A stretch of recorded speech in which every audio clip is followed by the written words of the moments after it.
ఈ వీడియో నువ్వు చూస్తున్నావంటే అది యాదృచ్ఛికం కాదు. నీ హృదయంలో ఒక ప్రశ్న ఉంది. నేను ఇన్ని రోజులు ప్రార్థిస్తున్నా ఎందుకు జవాబు రావడం లేదు? నువ్వు అలసిపోయావు.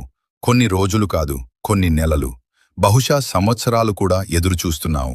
ప్రతిరోజు ప్రార్థిస్తున్నావు, కాని పరిస్థితులు మారడం లేదు.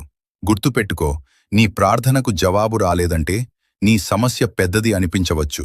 కాని నిజం ఏమిటంటే దేవుడు ఆలస్యం చేయడం లేదు. ఆయన పనిచేస్తున్నాడు. నీ జీవితంలో, నీ మనసులో, నీ విశ్వాసంలో.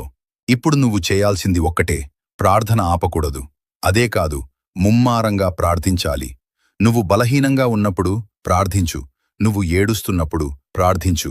ఎవ్వరూ అర్థం చేసుకోనప్పుడు ఇంకా గట్టిగా ప్రార్థించు. ఎందుకంటే ముమ్మారమైన ప్రార్థన ముందు ఏ సమస్య అయినా నిలబడలేను. నీ జవాబు వస్తోంది. నీ Download ShareChat.